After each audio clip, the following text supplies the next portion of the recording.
Thanks so much for joining me on the Slice of Healthcare podcast. How are you today? Very good. How are you? I'm doing well. Not too bad. I'm excited for us to chat.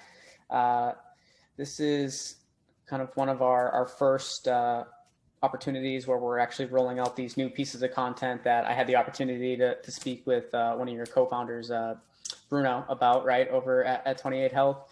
It's about us putting together additional pieces of content that kind of focus in on some of the other roles at 28 Health, and then like specific focuses in those roles, right? Like for instance, one of the things we'll go through today is talking about expansion and what that criteria looks like to go into these different states, which I'm excited to chat about. I'm sure a lot of people that are interested in that telehealth focus and expansion side of the business will be interested in learning more about.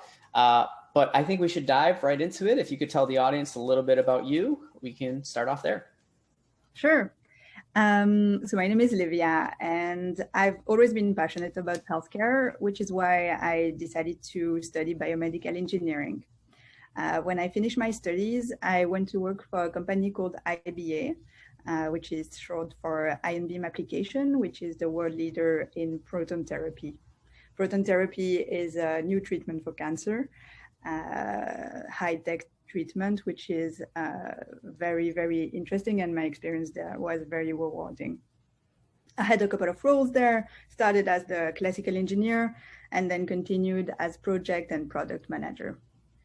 Then I was very lucky to be selected to the Prince Albert Fund, which is an equivalent to the, I would say, Belgian 30 under 30. And that gave me the chance to move to the US and help another Belgian company called Biteflies to do and I was in charge of their business development. They're also in healthcare, they're a digital health company. They're working on epilepsy, on sleep, and now they're doing some work on COVID as well. And after those two experiences, I wanted to continue my journey in healthcare. And this is why I joined 28 Health, where our mission is to increase the access to reproductive and sexual healthcare for underserved women. Interesting. Okay. So it's, did you know Bruno and the team there before, or did they get in contact with you just out of the blue? So I knew Bruno via, and I'm sure people will hear a similar accent of Belgians in New York. But I really learned about the company through social media, and I think it's really a great company. Very cool. Yeah, no, that's yeah, I like the accent. It's like soothing. I don't know. It's you don't have your typical New York accent, right? Or at least not yet. Who knows? It could be coming. Well, I'd love so you gave us, thank you for talking about your background a little bit and giving us that quick minute on what 28 Health is and what you're doing, kind of what the mission looks like. Can you talk us through what your current role looks like at 28 Health? Sure. So I'm the strategic projects manager at 28 Health. I know that can mean many things. In my case, what it means is that I'm in charge of really different types of projects. The first one I can talk about is the product expansion project. So currently we are focused on contraceptive, but we want to expand our offering for women beyond contraceptive. And so my role there is really to decide which projects we should put on the roadmap, but also really going into details, into understanding what are the legal, the medical, and the tech constraints that are around launching a new product as part of 28 Health. So that's one part. Another part is I also lead collaboration with a strategic partner, which is called Bruno for Me, whose mission is really aligned with ours, which is to increase access of birth control, and there it's specifically in the state of Illinois. And finally, I'm also in charge of the state expansion of our solution. So currently we are in a certain number of states and we want to increase and be all around the US. So I want to focus in on that a little bit because I know this is a topic that many of our listeners would be intrigued to hear, right? what kind of qualifies a certain state for you to say we should be looking at expanding in this state, and then eventually, okay, we need to expand in this state? What are some of the things that you and your team look for to make that decision happen, I guess, a little more quickly? That's a very good question. So the idea is really to find the right balance between helping as many women as we can and having the biggest impact, as well as finding the place where we can really implement our model. I'm saying that because state regulation are so different among the United States. So in some states, I will find information that we can just have a medical questionnaire and the user will reply on that questionnaire and they will be able to get access to medication. In some other states, you have a completely different regulation where you need to have in-person visit to have a prescription. And so the job there is really trying to navigate between all of those different criteria to find what are the most interesting states for us right now. If you could speak on it, what's one of the, I guess, more difficult states that you've seen that kind of make it hard for you in the current time that we're in, right? Envision moving into that state, maybe because just the regulations aren't too flexible, or it's just maybe not a good time? I mean, for example, the state of Louisiana is requiring a video call, which is something that we are not currently doing, and that will need a tech work from us. So that's definitely something that's on the pipeline and something that we want to do, but not something that we will be able to do tomorrow, I would say.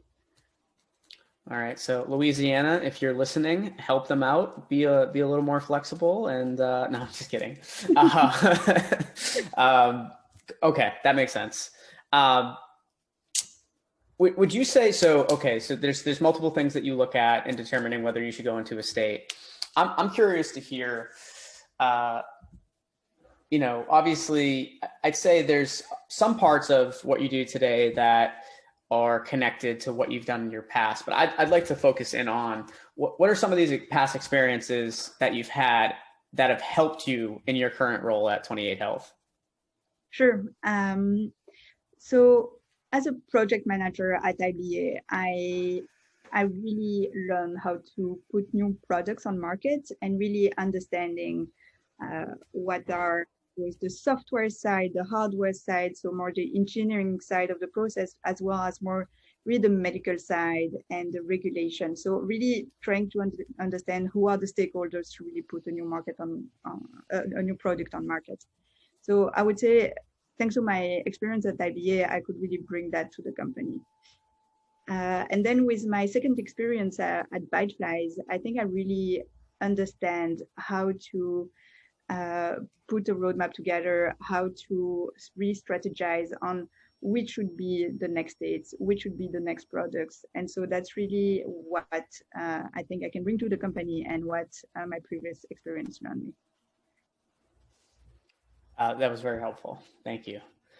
What are you most excited about in regards to your 2021 plans at 28 Health? So I think a couple of things. I'm really excited to expand the offering that we have to new products. We want to be really a platform for all women for reproductive and sexual health. And there aren't that many solutions on the market. And so just being able to help a lot of women that are suffering from many different types of disease, this is something that's very, very exciting for me. I had one more thing I did want to ask you before we wrap up, and this is more of it's somewhat related to our conversation today, but you've worked in both Europe, right, and in the United States, and you've seen both types of health, how we do healthcare here in the U.S. and how things are done differently over in Europe. Can you talk about a couple of those differences, those big differences that you see? Obviously, there's many, but highlight a few for us. Sure, and this is something that really interests me because I have indeed worked in both markets. So I think the first difference that comes to mind is the openness to innovation and technology, which is much bigger here in the US. I think a good example for that is the way many people switched to telemedicine during COVID. That did not happen in such a big scale in Europe. And I see a few reasons for that. The first one is probably that patients are more eager to use new technologies, but also regulation towards telemedicine have quickly changed during the pandemic. So I would say that would be the first big bucket. The second thing that comes to mind, and I'm sure that everybody's thinking about it, is the access to healthcare. So obviously, healthcare in Europe is more accessible for more people. And I think this is why a solution like 28 Health today makes more sense here in the US. And obviously, it would be a great added value in Europe, but I think that's clearly less urgent than the need that we have here in the US. And I think for those two first points, those are actually really linked to the way the reimbursement work in both markets. So in the US, we know that the reimbursement is mostly private, and that gives more flexibility, but less access. And in Europe, it's the exact opposite. In Europe, it's the reimbursement is public, and so it generates a larger access, but it gives less flexibility. That was really helpful. I'm glad you're able to share that. That was just a little curious thing on my part. Obviously, I've looked into some of the major differences, but it's always great to hear from someone that's actually lived in both areas, right? And been involved in both health systems. So thank you for that. Well, I want to thank you for coming on the podcast. Like I said, the goal is to have you and other members of the 28 Health team on the podcast multiple times to talk about kind of key areas to specific roles and some of the cool things you're doing over at 28 Health. So look forward to those future conversations, but thank you for your time today. Thank you so much. I really love the podcast, so I was very excited to be part of it. Thanks.